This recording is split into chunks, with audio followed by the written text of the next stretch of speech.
Assalamualaikum warahmatullahi wabarakatuh. Apa kabar hari ini teman-teman? Mudah-mudahan dalam keadaan sehat. Baik, pelajaran kali ini, matematika kali ini yaitu masih tentang bab trigonometri, namun sekarang yaitu prinsip kuadrat dan sudut berelasi. Sebelumnya kalian sudah pernah mempelajari sudut istimewa.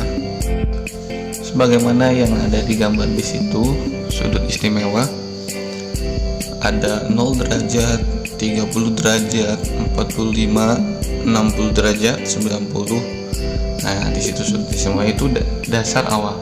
Nah, bagaimana ketika ada yang ditanyakan lebih dari 90 derajat? Nah, disinilah fungsi sudut berelasi.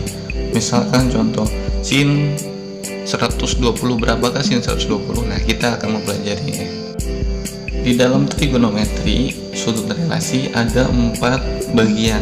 Yang pertama atau 4 kuadran. Yang pertama, kuadran pertama dari 0 sampai 90 derajat. Kuadran kedua dari 90 sampai 120 derajat. Dari kuadran ketiga 180 sampai 270 derajat, dan kuadran keempat 270 sampai 360. Begitupun seterusnya, atau bahkan lebih dari 360 derajat. Nah, misalkan sin dari 380. Nah, kembali lagi berarti ke kuadran yang pertama. Nah, itu. Namun ada beberapa syarat, beberapa ketentuan yang ada di dalam kuadran tersebut, yaitu kuadran pertama semua sin konstan itu positif. Di kuadran kedua yaitu hanya sinnya yang positif. Di kuadran ketiga hanya tangan saja yang positif, dan yang di kuadran terakhir hanya cos yang positif. Nah, di sini ada rumus seperti ini. Kita fokus pada dua sumbu. Yang pertama sumbu x dan sumbu y. Ketika sumbu x itu semuanya sin konstannya itu tidak berubah.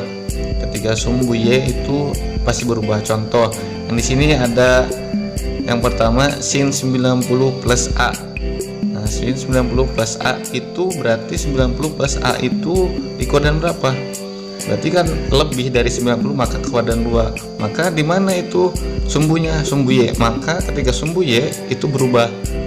Nah, jadi asalnya sin menjadi cos. Begitupun juga dengan 100, begitupun dengan 270. Ketika ditambah atau dikurangi, itu akan berubah. Asalnya sin menjadi cos, cos menjadi sin, tan menjadi cos. Kemudian ketika disumbu x atau disumbu x itu misalkan 0 ditambah sekian, atau 180 dikurangi atau ditambah sekian. Misalkan 180 dikurangi 30. Misalkan yang ditanyakan misalkan ditanyakan sin dari 190, maka kan otomatis 190 itu berasal dari 180 ditambah 10, maka itu tidak akan berubah, jadi tetap sin. Begitu. Untuk lebih memahami, marilah kita contoh. Misalkan ada contoh berapakah sin dari 180, maka ada dua cara yang akan bisa dikerjakan. Yang pertama dari sumbu x dan sumbu y. Misal dari sumbu x kita, atau mungkin di sumbu y dulu, yaitu berarti jadi sin 90 plus 30 sama dengan cos 30, karena di rumus yang pertama sin 90 plus a sama dengan cos a, maka di sini yang diutamakan yaitu yang difokuskan ke a nya, berarti jadi cos 30, yaitu setengah akar 3. Nah, kemudian kita akan cari cara yang kedua, yaitu dengan sumbu x. Namun sebelum itu kita harus fokus kembali di kuadran pertama 2, 3, dan 4 itu nilainya itu kan pasti akan berubah. Maka di sini sin 180 itu berubah atau tidak, ya. Jadi kan di sini sin berarti di kuadran 2 sinnya itu positif, maka tidak akan berubah. Jadi hasilnya tetap cos 30 adalah setengah akar 3. Cara yang kedua yaitu dengan menggunakan sumbu X. Bagaimana caranya? Yaitu sin 180 dikurangi 60 derajat akan menghasilkan sin 120. Maka di sini sumbu X, maka sinnya itu tidak berubah. Karena di sumbu X sinnya tidak berubah tetap. Jadi menghasilkan, jadi hasilnya yaitu sin 60. Nah, bisa langsung kita cari sin 60 berapa? Yaitu sama, tetap setengah akar 3. Jadi bagaimana caranya?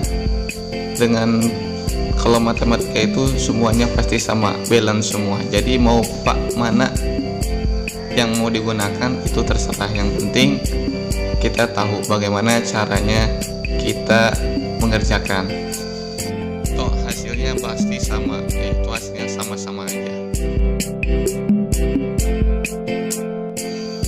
Bila kurang paham atau kurang jelas, boleh kalian share ke yang lain, ataupun boleh ditanyakan kembali untuk lebih detail. Terima kasih atas segala perhatian. Mohon maaf bila ada kelepatan salah ucap. Saya Taufik Hidayat. Assalamualaikum warahmatullahi wabarakatuh.